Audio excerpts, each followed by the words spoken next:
우리 집 뒷마당에 갑자기 나타난 사람이 자신을 공주라고 소개한다면 여러분께서는 믿어주시겠습니까? 보통은 믿지 않겠지만 19세기 영국의 사람들은 희한한 옷을 입고 알아들을 수 없는 언어를 쓰는 이 낯선 여자가 바다 건너 머나먼 동양에서 온 신비로운 공주님이라고 철석같이 믿어버렸답니다. 적어도 동양인이기는 했냐고요? 그럴 리가요. 갈색 머리와 갈색 눈의 아주 평범한 백인이었죠. 지붕 위에서 기도하는 카라보 공주님의 이야기 시작해보겠습니다. 영국 글로스터셔의 한 마을 아몬트버리에 동네 사람들이 생전 처음 보는 여자가 갑자기 나타난 건 1817년 4월 3일의 저녁이었습니다.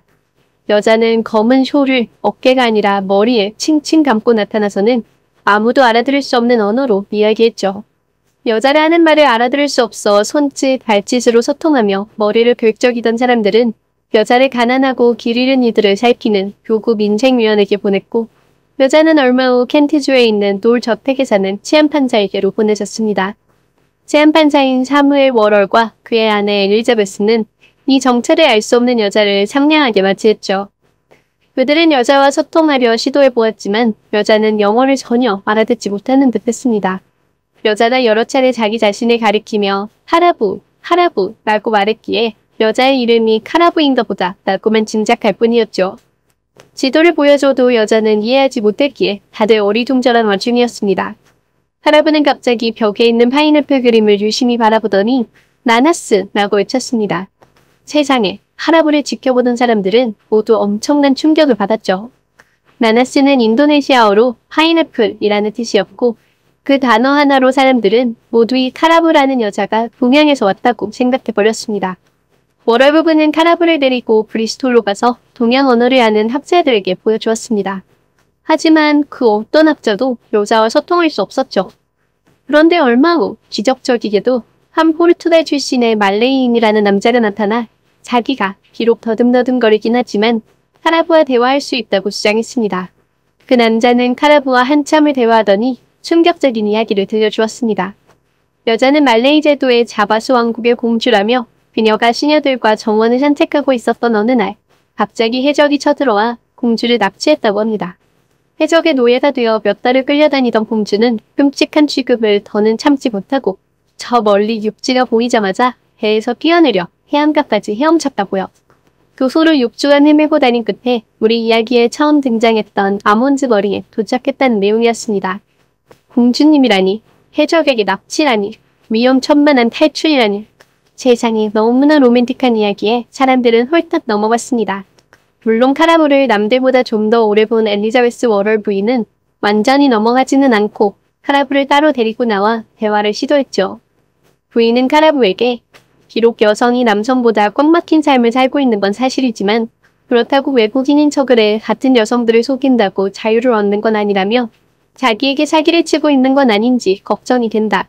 지금이라도 사실대로 털어놓는다면 내가 이럴 수밖에 없었던 상황을 이해하고 돈과 옷가지를 줘서 보내주겠다. 하지만 지금 사실대로 말하지 않고 나중에 사기가 발각된다면 감옥으로 가게 될 것이라고 설득했습니다. 하지만 카라부는 커다란 눈을 깜빡이며 엘리자베스의 말을 듣다 알아들을 수 없는 언어로 한참 대답할 뿐이었죠. 그의 엘리자베스는 카라부가 정말로 자기 말을 하나도 이해하지 못하는 머나먼 동양에서 온 공주라고 완전히 믿어버렸습니다.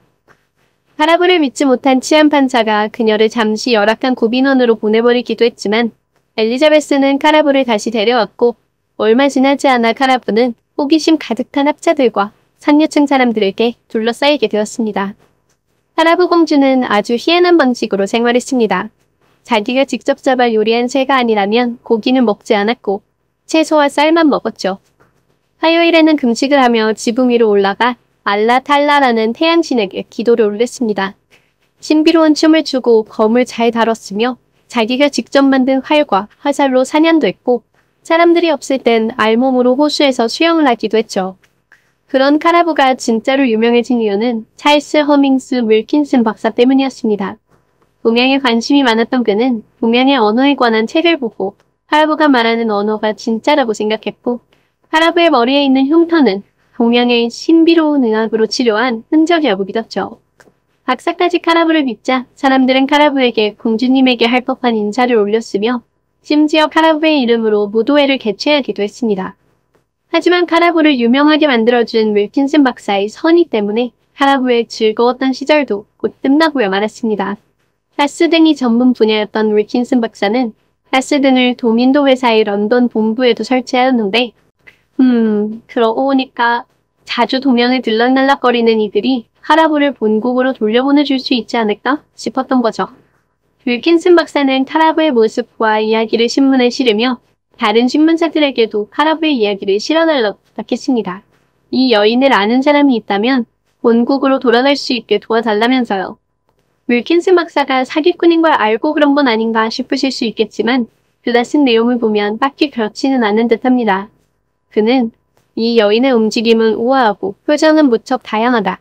사기꾼이 아닐까 의심한 이들도 한 번 이 여인을 보고 나면 그런 의구심을 깨끗하게 떨쳐버린다. 라고 실었습니다. 그렇게 카라부의 이름이 전국으로 알려지는 사이 카라부는 매일매일 놀저택에 갇혀있기가 갑갑했는지 어느 날 갑자기 연기처럼 사라져 바스 지방으로 가버렸습니다. 바스 사람들은 갑자기 나타난 신비로운 공주님을 부둥부둥 챙겨주었죠.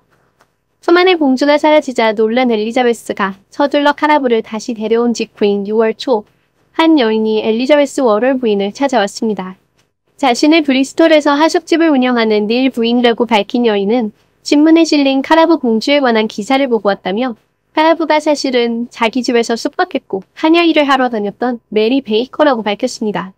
외출할 때면 터번을 쓰고 다녔던 메리의 취미가 바로 만들어낸 언어로 떠들어대는 거였다면서요. 엘리자베스 워럴 부인은 엄청난 충격을 받았죠.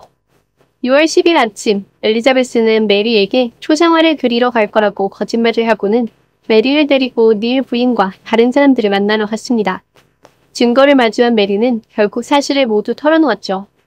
가난한 구두 수성공의 딸 메리 윌콕스로 태어난 그녀가 16살 때부터 여기저기서 하녀 일을 하며 다니다 동냥을 하기도 하고 좋은 사람을 만나 글을 배우기도 했으며 선원인 남자와 결혼도 하고 이름도 메리 베이커가 되었지만 아이를 갖자 남자는 그녀와 아이를 버리고 달아났다고요.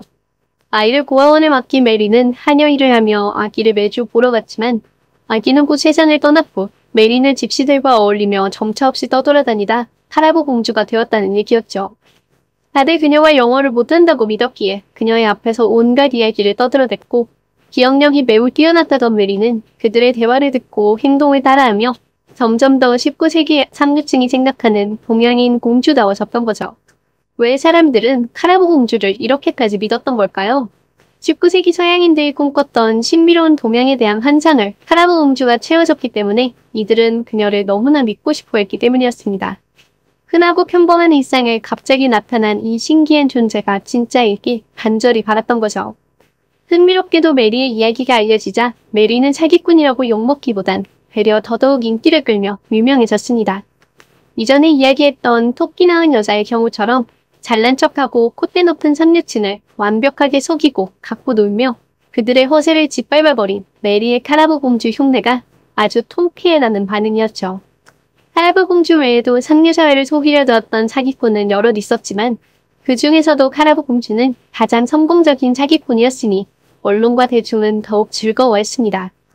상황이 이렇게 되자 1817년 메리는 미국으로 가고 싶다고 이야기했고 엘리자베스는 사비를 들여 메리를 미국으로 보내주었습니다.